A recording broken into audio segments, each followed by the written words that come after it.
Hey guys, and in this video we'll learn about if and else statements.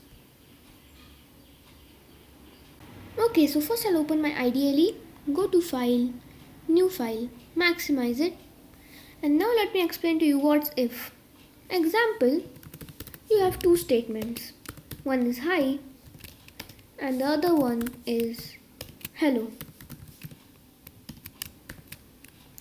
And now you only have to choose one.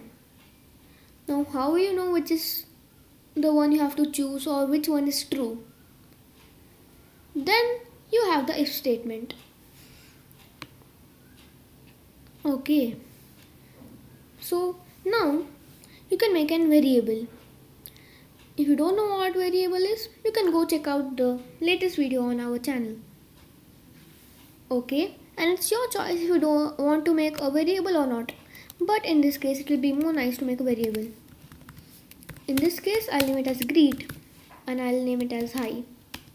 Then in the other one, I'll name it as greet2 equals to hello.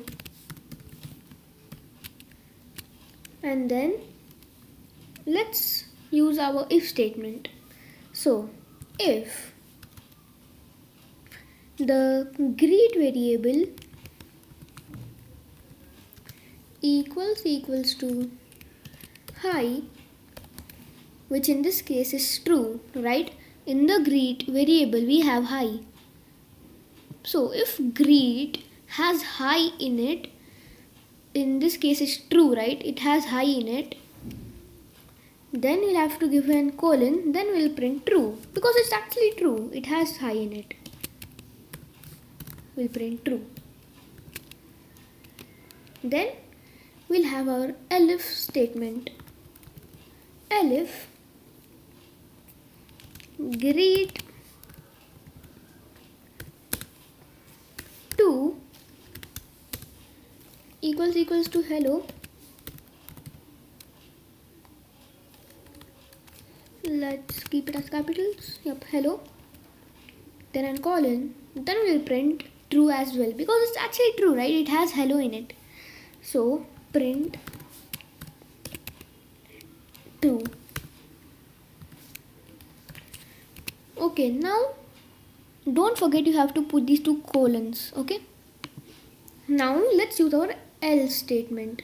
So there are three statements. Okay. If, elif, and else.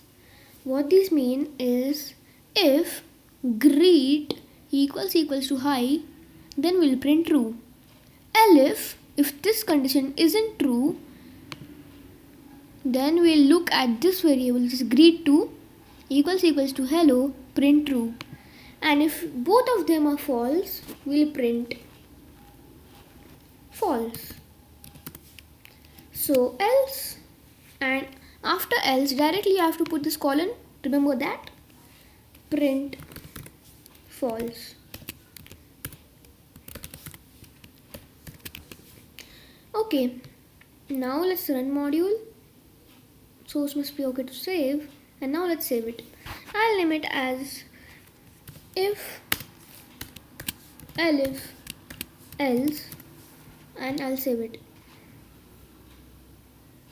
Now as you can see, it has given us true. Now how to know which one is true? You can just give greet is true and then greet 2 is true, like this. Now when we run it, let's see what does it give us. So the greet is true. Okay, so it's showing us that this greet variable is true. That means we have written the right code. Now this is it for if, elif, and else statements. Well, there'll be a project coming up very soon on this, and it's a very interesting project. Stay tuned for that project and please consider subscribing. If you don't, I'll come to your house and eat you.